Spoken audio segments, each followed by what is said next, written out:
With the approach I'll present in this video, it's possible to win over any woman. In fact, I'll share 2 attitudes that have the power to leave a woman at your feet. Few men truly understand the deep emotional impact these actions can have. Before revealing what these powerful actions are, it's important to mention 2 things you should avoid, something many men do that has the opposite effect. The first thing you should avoid is focusing on the quantity of conversation. What truly matters is not the number of times you talk to a woman.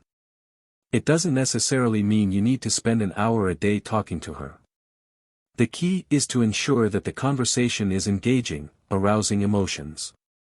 You might spend a week talking for an hour every day, and at the end of that week, she simply disappears because this approach didn't awaken something deeper, something I'll explain at the end of this video. So, don't confuse quantity with quality when it comes to conquest. A woman's attraction is not determined by the frequency of conversations. Understand that in the art of conquest, the content of the conversation is much more relevant. Avoid asking questions just for the sake of asking, like about her favorite music and themes, or what she's going to eat that day. Don't think that routine questions are impacting or attracting the woman to you. Often, a 5-minute conversation over 3 days can have a much greater impact than a daily 1-hour conversation. The second mistake you should avoid, the second attitude you shouldn't adopt, is pressuring the woman in any way. Pay attention to something crucial: pressure kills desire. I'll repeat to emphasize, pressure kills desire. So, whenever you express something to the woman that denotes pressure, you're diminishing her desire. A woman's desire for you should always be spontaneous, never forced, never demanded. How to do this? Whenever you verbalize things like, "Wow, you're not even responding to me," "Wow, you left me hanging," or "Hey, you're not giving me attention," these are forms of pressure and complaint that should be avoided. But there's also pressure coming from you. You already want to give flowers, maybe chocolates, or even plan a trip, even without knowing her well. Wanting to define many things early on and showing an excess of attention creates pressure that, initially, suggests insecurity on your part. As a man, this begins to raise doubts in the woman about what your true motives are. She may wonder if you're too needy or if there's no one else in your life. However, the worst part is not even that. The worst part is that this pressure and excess don't leave room for the woman to breathe, so she can develop something that truly makes her fall in love. It stifles her imagination and freedom to explore deeper feelings. Imagination comes into play when that woman begins to create scenarios and conceive ideas about you. It's as if she's building a puzzle, imagining how you are, what you do, and how you live life. Let's make a comparison to understand better. When you meet someone to become a friend or a family member, you spend practically all your time with that person. In our current era, it's common to see someone when they wake up, sleep, and throughout the entire day. In this case, you have practically all the information available about this person, without much mystery or curiosity. However, when it comes to someone you're interested in but don't know completely, there's fertile ground for imagination. You begin to question what she does, where she goes, what her routine is, and what she's doing now. There's a certain dose of mystery, curiosity about her life, and it's in this space that imagination flourishes. You have the freedom to create stories and assumptions, fueling desire through this imagination. The distance, in this context, is what provides fertile ground for imagination to reach its deepest desires. Passion, then, here are 2 attitudes to leave a woman at your feet. The first is to blend with this woman between intensity and distance.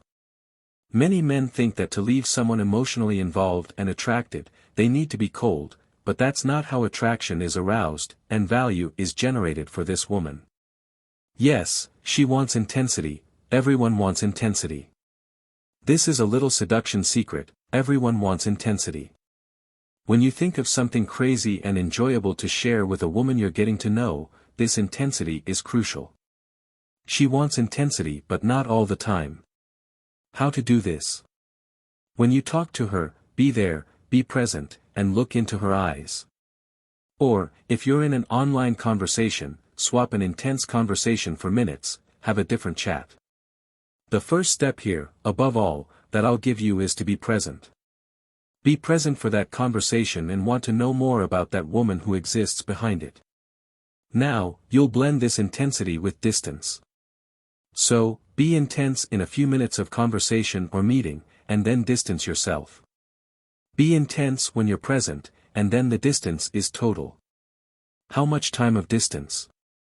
That depends on you. It could be that you spend a day, an hour of intensity with that woman, and then distance yourself for 24 hours. Because this creates doubt, uncertainty, and uncertainty is fuel in seduction. So, blend between this intensity and these times of distance. If you're always on a constant line, in direct communication all the time, always available to respond, this predictability doesn't leave room for imagination. This doesn't mean you should play games, but rather that you should live your life. When you're talking to that woman, be present in that moment. When you stop talking to her, engage in other activities, live your life, fulfill your obligations, have many things to grow as a man, to get involved in.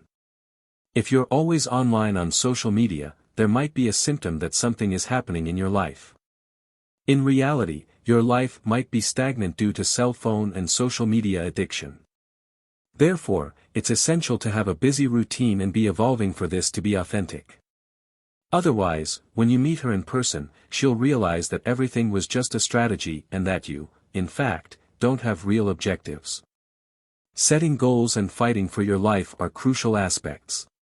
If you don't have clear goals, you're not only directionless but also not committed to your own journey. The second attitude to win over a woman, making her surrender at your feet, is to be slightly sensual. The term slightly is essential here because you want to leave things implied, creating space for her imagination. Many men are afraid of being misunderstood or offending, but it's important to find a balance. I'm not suggesting disrespect or malice in your actions, but rather a subtle touch of sensuality to arouse desire. Avoid excessively direct or obvious compliments, like saying she's beautiful or wonderful. Save those types of compliments for more advanced moments in the relationship. Instead, find more subjective and light ways to express admiration, allowing her to interpret according to her own imagination and comfort. This subtle approach can create a more intriguing and engaging atmosphere between you two. So, in the beginning, to gain more and more of her attention, what has a significant effect is to compliment in a differentiated way. Instead of using a generic compliment like beautiful, try something like, wow, you look amazing in that dress. This way, you're not labeling the entire person but highlighting something specific that you appreciate. If you're in person, you can even take a subtle look, running from head to toe, conveying a touch of desire. Remember to keep the gesture moderate to create a subtle atmosphere. Well, folks, that was today's video. A strong embrace and see you soon.